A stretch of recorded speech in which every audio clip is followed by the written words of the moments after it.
Thank you, John. Thank you for having me here to speak at this forum, and particularly on this theme, which is very relevant. And also, I want to thank the organizers for having the composition of the panel, big and small countries, big versus small countries, mountains versus lowlands, and of course, the rich and poor, north-south. And I think it is a very good composition of panel, and that tells many things on what we're trying to look at. Basically, today, I'll be talking on the mountain, representing a mountainous country and also a poor country. And as a least developed country, what Bhutan is trying to do, what Bhutan has, what are the climate change events are happening in Bhutan. Briefly, I'll talk to you, and then what we're trying to do towards that. Well, as everybody knows, I don't have to reiterate that Bhutan is a very small country, and as a least developed country, it's highly vulnerable to the impacts of climate change.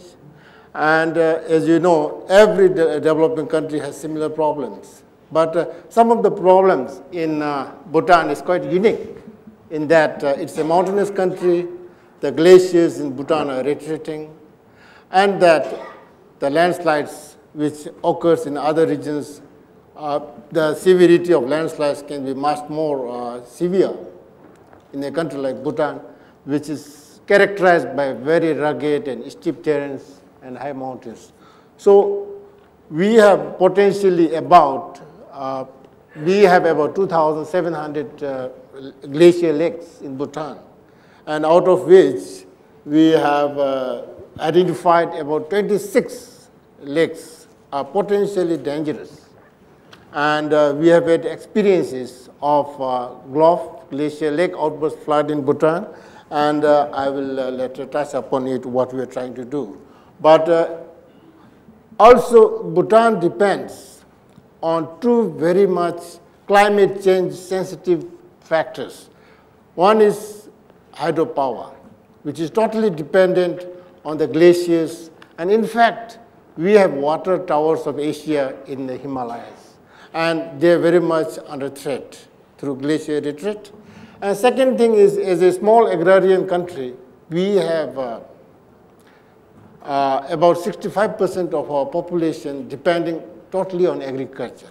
And the climate change has major impacts on the seeds for agriculture and also on the total area of arable land, which is just about, as a mountainous country, we have just about 4.5% of our total area of our land arable, which can be cultivated. And also, we have experienced that we have very good ecosystem, and we have also experienced that the flash floods are causing erosion to the ecosystem and the ecosystem habitats of certain species like black-necked crane. And the flash floods had caused problems and damages to those systems, which we are trying to rehabilitate. And what we are doing then, what Bhutan is trying to do, and let me again, it's quite generic. Everybody talks about problems of climate change, and everybody is saying that, we are losing species day by day, and what Bhutan is trying to do, what a small country like Bhutan, in the mountains, tucked up in the mountains, which doesn't have much resources, is trying to do in our own way. To begin with, Bhutan is a small country, even without much of voice and power, is trying to participate actively in the international negotiation process on climate change conferences. And everybody knows this is the 18th we just completed, and we are going to the 19th this year in Poland. Nobody is sure what will be the outcomes, but we are actively participating, and we are trying even our best, even as a very small country.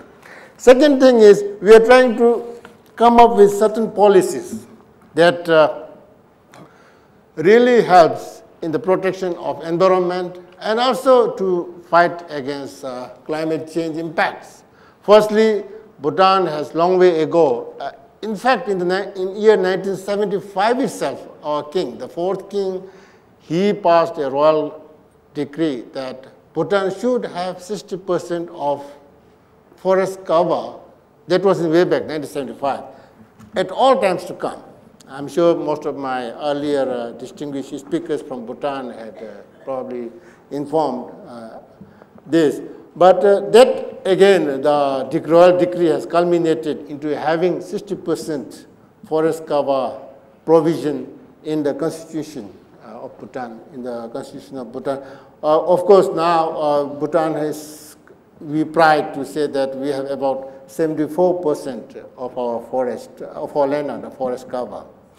And on which, actually, we have also declared back in 2009 in Copenhagen, we declared that Bhutan should remain carbon neutral. Bhutan will never emit more than what we can sequester. So we have decided to remain carbon neutral, and currently we are very comfortable in that. We have not utilized 2/3 of the threshold and the potential to absorb. And in fact, I feel that all the countries should try to absorb their own carbon and try and ensure that they don't emit more than what they can absorb if we want to avoid global warming. Of course, there are certain mechanisms how we can do that. But primarily, I feel that every country should take all that, not just the official responsibility, but the moral responsibility that they absorb their own carbon and don't let the globe be warmed by the emissions. And second thing is that we have strict environment legislation in our country, and every project, every single construction, infrastructure, development activity has to go through a test for environment clearances. And that has helped us in some way to protect our environment. And other major criteria that we follow is the gross national happiness screening tools. We don't accept policies, projects, or programs that do not pass the gross national happiness screening test.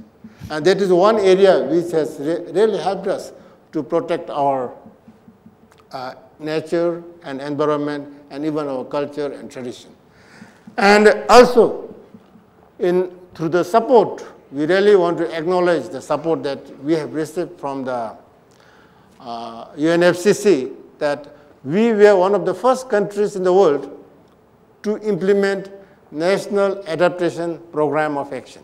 The NAPA projects, we had a glacial lake outburst flood in Bhutan, and which prompted us to survey and really study the status of glacial lakes in Bhutan.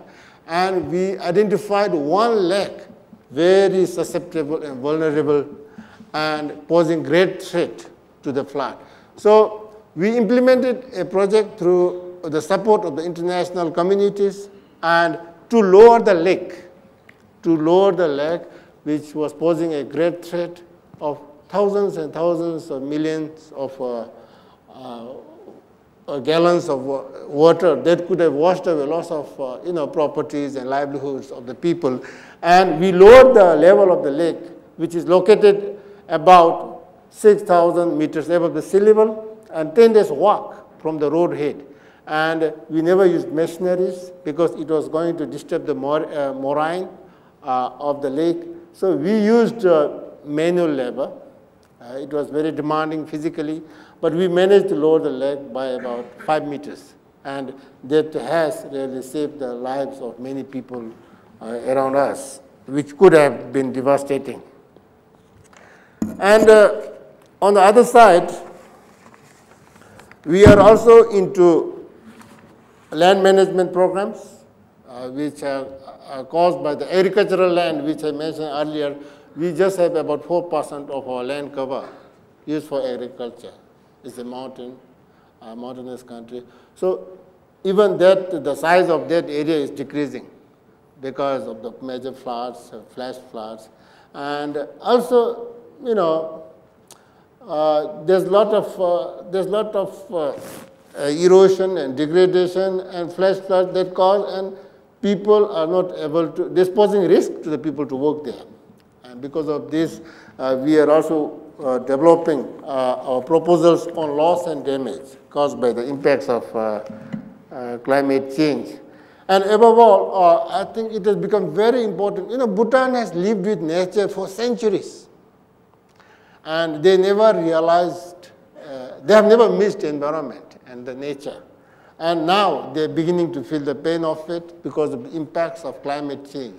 So now every development plan in Bhutan is mainstreamed by using low carbon development strategy index in it.